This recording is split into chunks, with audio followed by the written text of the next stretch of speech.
and welcome back to the Heal Method Habits for a Pain Free Life. I'm Madhavi Rao, a board certified health and wellness coach, a board certified healthcare professional, a yoga teacher, and founder of Prana Health Yoga and Wellness. I bridge science and spirituality to help regulate the nervous system, reduce stress, and create sustainable habits for healing on and beyond the mat. And today we're talking about something that many of us say we want more of: patience. But what if patience is something you try harder to have? What if patience is actually something that naturally grows through awareness? You see, patience isn't passive.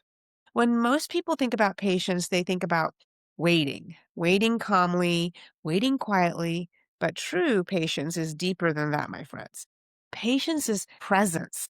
Patience is the ability to stay connected to yourself in the middle of discomfort and uncertainty and frustration or even pain. And that ability begins with awareness, because without awareness, we react automatically. With awareness, we pause. And inside that pause, we create choice. So this is the A in the HEAL method, reminding you that H is for habits, E is for energy, A is awareness, and L is lifestyle. Awareness is the foundation that allows change to happen. Awareness means noticing your thoughts, recognizing emotional patterns, observing your reactions, becoming aware of what your body is trying to communicate. And when awareness grows, patience naturally flows, because awareness slows us down enough to witness what's happening before we immediately respond. So, what impatience really looks like. Impatient doesn't always look loud. Sometimes impatience looks like this: why am I not further along yet? I should be over this by now. Why can't I just figure this out? I need results faster. We become impatient with our healing, with building relationships, with our bodies changing, with our habit changes, even with ourselves. And often impatience comes from living disconnected from the present moment. We want to escape discomfort quickly. But awareness teaches us how to stay not stuck, but present. Here's a simple everyday example. I make my coffee every morning and I use an espresso machine. I go, put my cup under there, put my pot in there, close the cap, and press the button. And one day I found myself getting a little impatient because the Nespresso machine wasn't making noise. The minute it makes noise after I push the button is my trigger that, okay, this machine is working, my coffee is going to get made, I can go and do something else while the coffee is percolating. But that day I noticed that the machine was not making any noise. It was silence. And at that point, I had trouble staying in the present moment, trying to be patient because I wasn't aware that the machine is working. It's just quiet for a minute.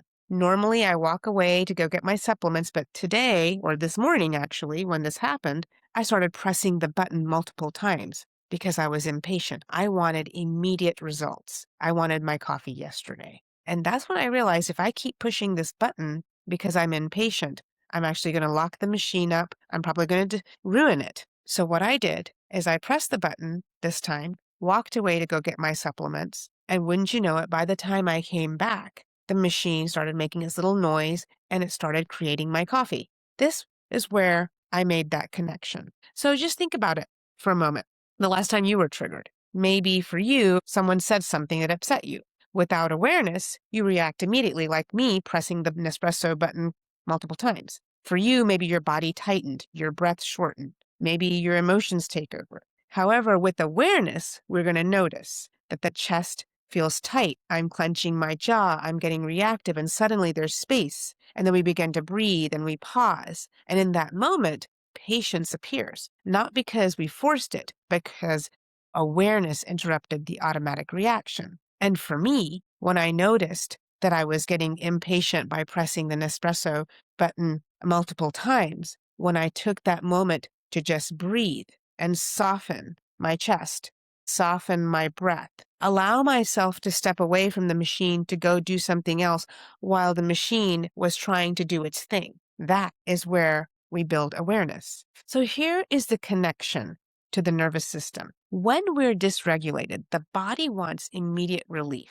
It wants immediate answers. It wants immediate control, immediate certainty. But awareness helps us regulate the nervous system by bringing us back to the present moment, with our breath, our observation and grounding and presence. And from that place, we respond differently. Energetically, this connects beautifully to the chakras, my favorite part, the third eye, which represents awareness and inner wisdom. Our solar plexus, 3 fingers above our belly button, represents control, identity, and reaction. Our heart chakra brings in the compassion and the softness. Awareness through the third eye softens the reactive energy in the solar plexus and opens the heart. And this is where patience becomes less about waiting and more about trusting. Yoga teaches us patience constantly, perhaps like holding a pose, learning to do a balance, breathing through discomfort, beginning the pose or the balance again. But the real life practice happens off the mat. Can you stay present in the difficult conversations? Can you pause before reacting? Can you allow healing to unfold without forcing timeliness? That is awareness. That is patience. That is practice. So this week, I invite you to notice, where are you rushing yourself? Where are you demanding immediate change, answers, or healing? And instead of trying to fix the moment, I invite you to pause. Take one breath and simply become aware, because awareness creates space. And in that space, patience is born. Thank you so much for being here with me today on the Heal Method, Habits for a Pain-Free Life. If this episode resonated with you, I'd love for you to share it with someone who may need this reminder. Tag me on Instagram. If you're looking for support through mindfulness, movement, breathwork, and habit change, I invite you to explore my classes and offerings through Prana Health, Yoga, and Wellness. I offer in person and online nationwide. I invite you to download your free Heal Method guide. All of these links are down in my show notes. And be sure to subscribe on Spotify, Apple Podcasts, and YouTube so that you don't miss future episodes. And remember, the healing doesn't happen through force. It happens through awareness, compassion, and small intentional steps. Until next time, inviting you to take care of your mind, body, energy, and spirit, and keep living healthy and living well. Bye for now.